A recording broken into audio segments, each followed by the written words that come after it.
Buen día a todos nuevamente. Es para mí una gran oportunidad de estar presentando mi experiencia de pasantía en la Escuela de Primavera de este año, Las Américas desde el Espacio. Como mencionaron antes, el trabajo fue realizado con interferometría diferencial de radar para monitorear la actividad del volcán de San Miguel. Antes de empezar con la presentación de la pasantía, quiero introducir un poco cómo fue este proceso, ya que gracias a la Organización Internacional Italo-Latinoamericana pude participar en esta pasantía y realizarla en el Instituto Nacional de Geofísica y Vulcanología. Y también gracias a esta oportunidad logré participar en un curso de volcanes activos en Lipari, donde se encuentran los volcanes activos de Italia. Bueno, fue toda una experiencia, pero gracias a esta oportunidad adquirí muchos conocimientos tanto para la parte profesional como la parte técnica. Bien, ¿cómo se va a desarrollar esta presentación? Son 4 apartados, un poco el contexto del área de estudio, los métodos aplicados, los resultados y algunas conclusiones que se tienen. Para entrar en contexto, primero nos ubicamos geográficamente. El Salvador es un país muy pequeño ubicado en Centroamérica, conocido como el pulgarcito de América, y el área de estudio se concentra en el volcán de San Miguel, uno de los volcanes activos de El Salvador. Porque es interesante saber a qué se debe la actividad que existe en el volcán, y esto es por la interacción de la placa de Cocos que subduce bajo la placa del Caribe, lo que nos genera tanto la sismicidad como la actividad volcánica a lo largo de la trinchera oceánica como en la cadena volcánica central del país. Tenemos alrededor de 12 zonas de enjambres sísmicos y que están ubicadas en la cadena volcánica del país. Ahora, entrando en detalles con los volcanes, tenemos, más de 25 volcanes activos, pero el Observatorio de Amenazas Naturales ha catalogado 7 como los más activos, donde se realiza mayores esfuerzos para el monitoreo de ellos. Uno de estos volcanes es la caldera de Ilopango, que en términos de amenazas es el más peligroso, ya que las erupciones de este tipo de volcanes generan muchos daños a nivel globales, inclusive. En términos de exposición, es el volcán de San Salvador, debido a que la capital se encuentra ubicada sobre la falda de este volcán.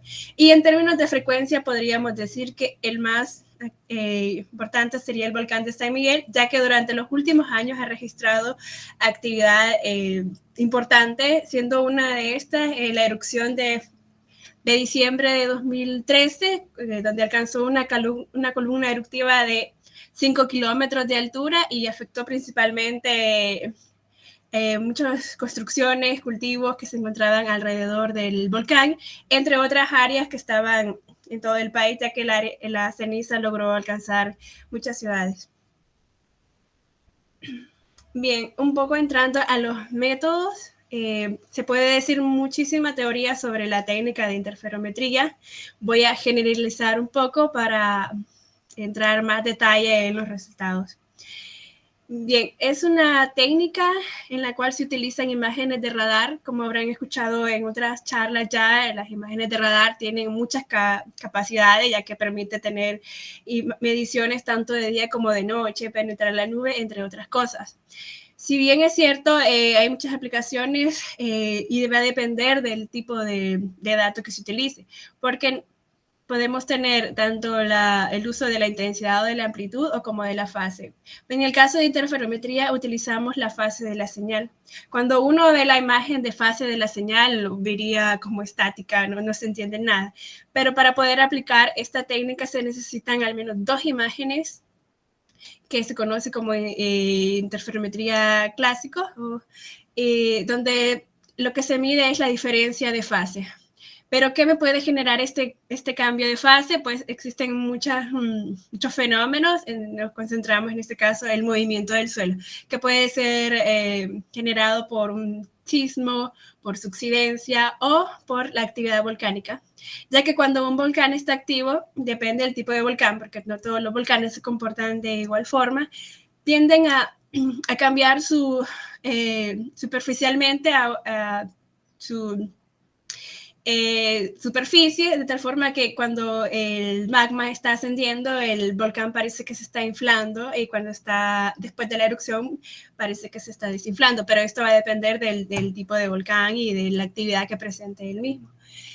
Ahora bien, cuando nosotros tenemos esta diferencia de fase, lo que se ven son fringes, que son estas líneas de colores que se repiten cíclicamente, y cada ciclo es lo que se mide de 0 a 2pi.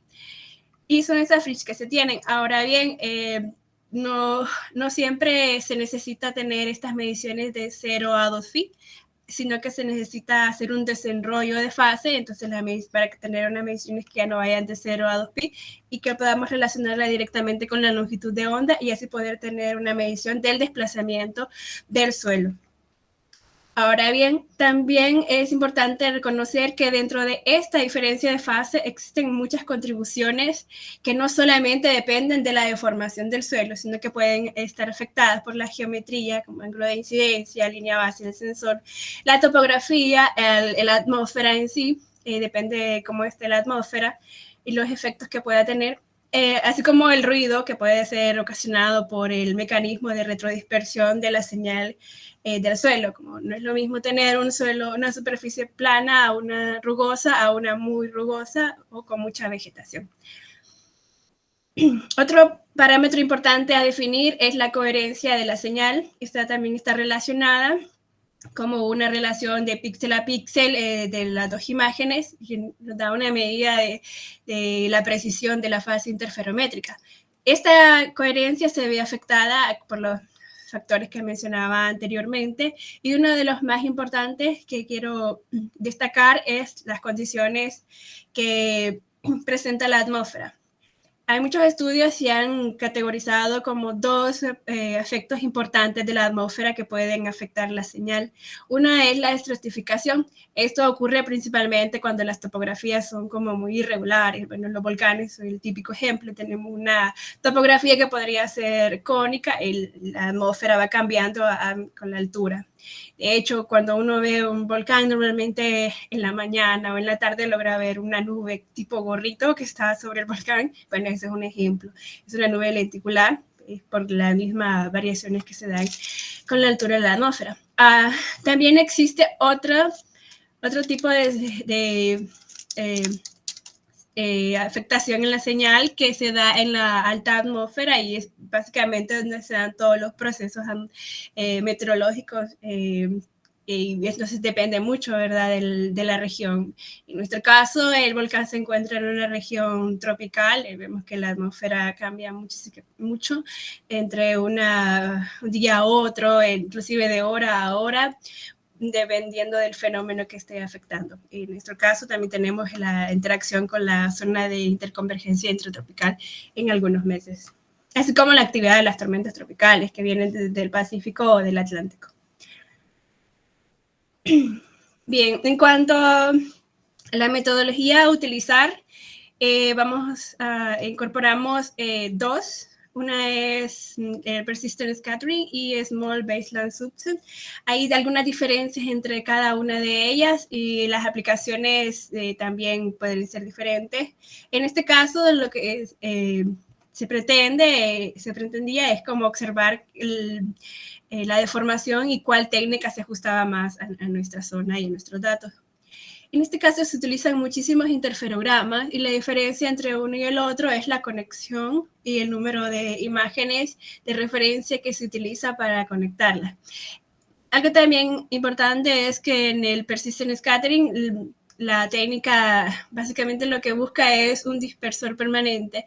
Si bien sabemos que en un píxel están las contribuciones de todos los objetos con la señal, en este caso busca un objeto que tenga una respuesta alta en intensidad y que sea permanente en el tiempo, como para disminuir la correlación en el tiempo.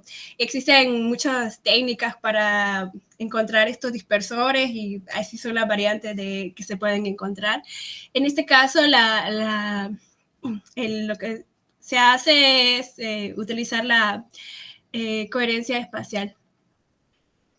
Otro caso importante es que en el caso de persistent scattering tendremos el número de interferogramas va a ser el número de imágenes menos 1, ya que solo utiliza una imagen máster. Si observamos también en la parte derecha tenemos en el de Small Baseline Subset, lo que hace es construir varios subconjuntos de interferogramas, por llamarlo así, para conectar y generarlos.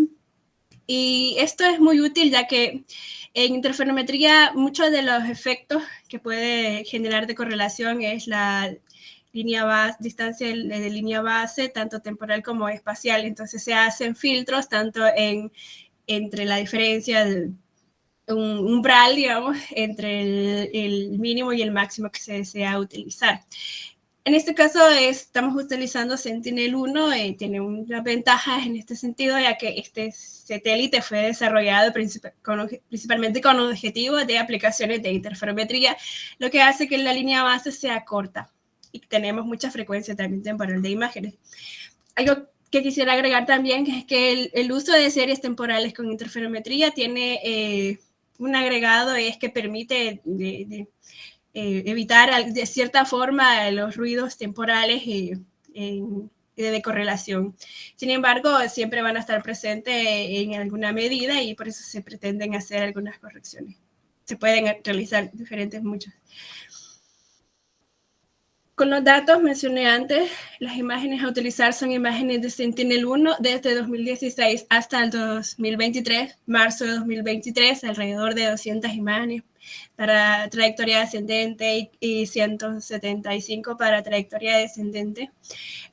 Para este trabajo se utilizarán también en datos de la plataforma GACOS, que es una plataforma que fue creada con el objetivo de generar datos para corregir el ruido atmosférico en los interferogramas. Es una página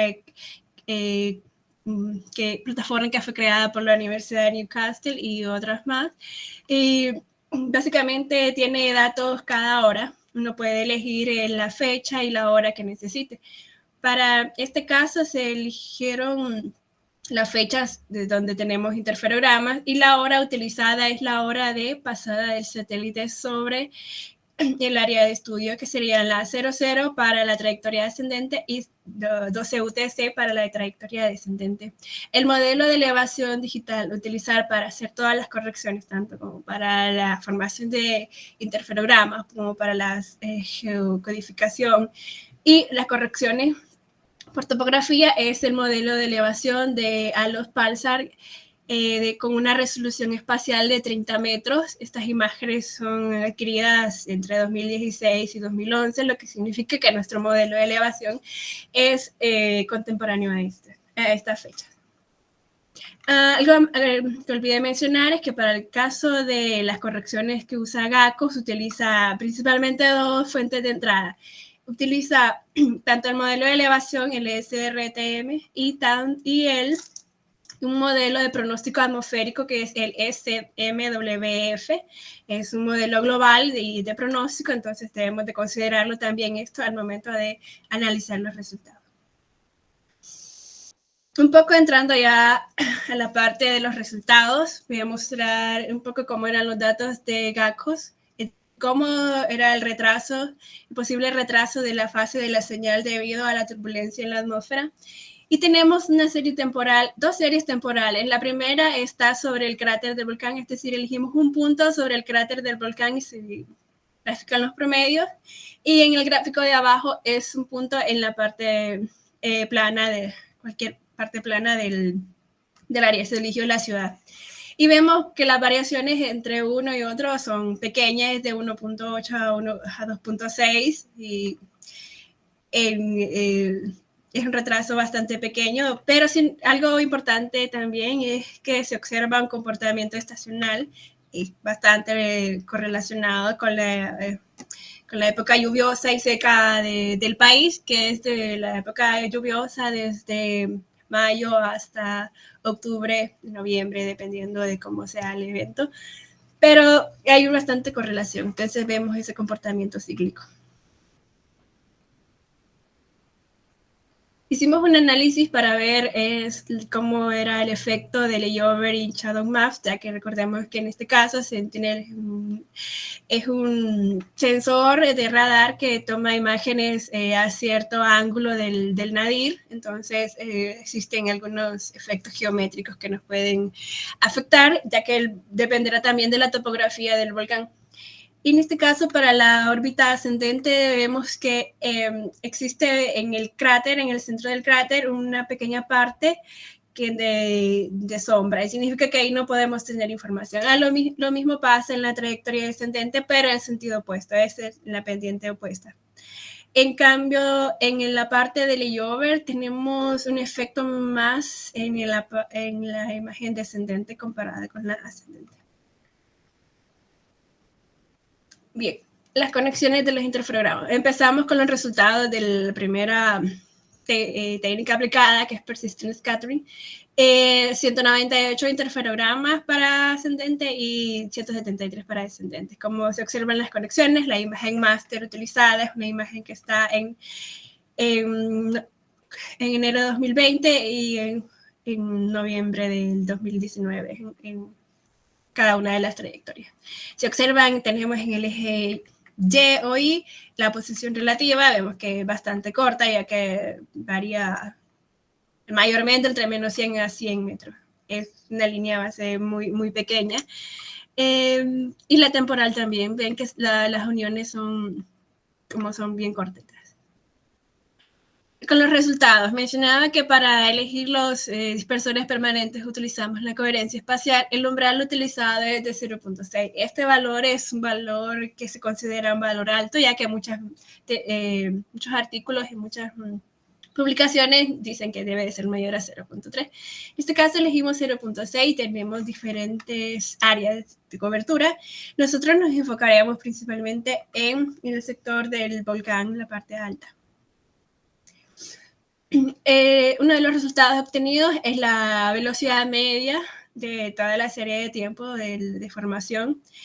Con esta técnica se observan diferentes formaciones, pero como mencioné, nos concentramos en el volcán y las más importantes se ubican en el cráter. En colores más naranjas tenemos valores de velocidad menores a los menos 25 milímetros al año de deformación, y en las dos trayectorias es observable este comportamiento. Un poco cómo se comporta la serie de tiempo. Hicimos un muestreo y extraímos algunos puntos del cráter y tenemos básicamente un comportamiento con una tendencia negativa o positiva dependiendo de la orientación de la ladera, porque si bien es cierto el cráter tiene diferente orientación, aunque esté el cráter en el lado oeste, la pendiente está mirando hacia el otro sentido y depende mucho de la línea de vista del sensor. Entonces, para lo que en una parte el sensor está viendo un alejamiento, en el otro podría ser una cercanía. Es por eso que se ve que en uno aumenta y en el otro disminuye, que son las laderas opuestas, que tiene sentido. Lo mismo ocurre para las dos trayectorias. Algo importante también a mencionar es que para la trayectoria descendente no tenemos puntos en esta parte, y mencionaba antes cuando hicimos el análisis de sombras, y bueno, no podríamos tener información en esa parte. Sin embargo, existen otros puntos que están aislados, donde se observa otro tipo de comportamiento. No voy a entrar en detalle en los resultados porque sería muy larga la presentación. Los siguientes resultados a mostrar es con la segunda metodología. Para esta metodología hicimos 3 variantes donde se aplicaron 2 diferentes correcciones. Una fue el ESBAS sin ninguna corrección. En la siguiente se hizo ESBAS con las correcciones de retraso de la señal debido a con los datos de la plataforma de GACOS. Y en el tercero se utilizó la correlación de la altura con la fase y se sustrajo esta parte. Entonces, en este caso tuvimos 795 interferogramas en ascendente, 664 en descendente. Esto lo multiplicamos por 3 y serían todos los interferogramas que se realizaron. La línea base temporal utilizada fueron 120 días como máximo y 24 como mínimo, y el número de conexiones fueron 5 o 7 conexiones por cada interferograma. Bien, ¿cómo quedaron las conexiones? Estos gráficos muestran cómo fueron las conexiones para generar los diferentes interferogramas. Vemos que se observa una muy buena conexión entre cada una de las imágenes, y que además en el eje Y tenemos la línea base, y es bastante pequeñita, a diferencia de las últimas imágenes. En el caso de descendente, que si bien es cierto, tampoco es que sea tan grande, quedan fuera de los límites definidos anteriormente. Entonces, estas imágenes no se tomaron para el procesamiento. Bien, ¿cómo se ven los interferogramas? Esto es como algunas muestras. Son muchísimos interferogramas, pero para que veamos cómo era el efecto que podría tener el hacer diferentes correcciones atmosféricas al interferograma original.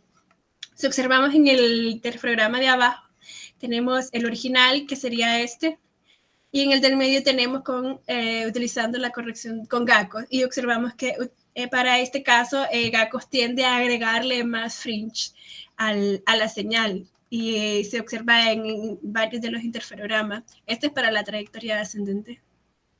Otro aspecto importante a observar es que para el caso de la trayectoria descendente tenemos mucha más correlación en las imágenes que con la descendente. Y este es otro ejemplo de cómo GACOS le agregaba más fringe. Los resultados. Estos son los mapas de velocidad media de la serie temporal analizada. Podríamos mencionar muchas cosas. Me concentro en esta parte, que siempre es la parte del cráter, porque ya lo habíamos mencionado o observado en la metodología anterior, que observamos una deflación en el cráter en tanto en las superiores son las ascendentes y las inferiores son descendentes, y la escala va de menos de 15, los colores azules son positivos, a menos 15 los colores naranjas son negativos. Los valores, la escala se ha acotado, los valores son mucho más grandes que menos 15 o 15, es como para poder comparar cada uno de los resultados. Entonces, tenemos estos resultados que nos confirman de alguna manera que algo está pasando en el cráter del volcán.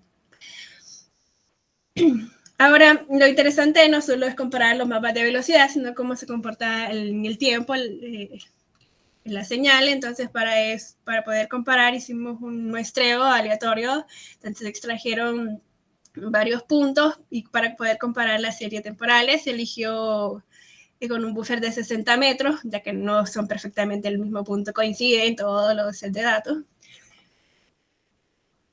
Y los resultados son estos. Podríamos mencionar algunos rasgos importantes, espero que logren apreciar el color negro punteado. Son los datos con GACOS, y observan que tiende a siempre a sobreestimar de alguna forma si lo contrastamos con los otros dos resultados de los datos, y que usando que serían los colores azules, utilizando correlación con la altura, los datos entre punto a punto tienden a ser como menos desfasados comparados a los otros. Lo mismo ocurre para la trayectoria descendente. GACOS termina agregándole cierto, en este caso, valores más negativos de la señal. Y en color naranja se observa como utilizando correlación por altura, los datos tienden a ser como más similares en el área analizada. Bueno, el siguiente paso fue utilizar tanto datos ascendentes como descendentes, pero recordemos que depende mucho de la línea de vista del sensor. Entonces, para poder utilizarlos para el siguiente paso, hacemos una especie de homogenización, donde para que los valores de ascendentes podrían ser como comparables con los descendentes. Para este caso se elige un área estable o con valores considerables estables en la trayectoria ascendente, y se hace un promedio en la descendente y se le resta al resto de puntos. En este caso el shift utilizado fue de menos 2.54. Además se hizo el cálculo de las componentes, porque mencionaba que lo que teníamos eran mediciones de la superficie hasta el sensor. Entonces ahora nos interesa saber cómo es el desplazamiento o la velocidad en la componente vertical o en la componente este-oeste. La componente norte-sur, esa no la podemos calcular porque no teníamos, digamos, con radar y no tiene sentido calcular ese componente ya que no tenemos información, aunque existen algunos algoritmos que permiten hacerlo, está como no es conveniente. Bueno, los resultados entonces tenemos que para la componente oeste, oeste-este, perdón, está mal escrito, oeste-este, va de la escala igual está acotada de menos 10 a 10, donde los valores rojos, naranjas indican valores negativos, lo que significa que el volcán en esta parte del flanco se está moviendo hacia el oeste, lo que podría ser interpretado como una especie de inflación. El contrario en lo vertical, los valores son positivos, lo que significa que esta se está yendo hacia arriba. Y en el cráter tenemos en la relación, como ya lo habíamos mencionado, de subsidencia. Bien, dentro de todos los análisis nos enfocamos en la parte del cráter, que es como la más obvia, en el sentido de que si observamos deformación.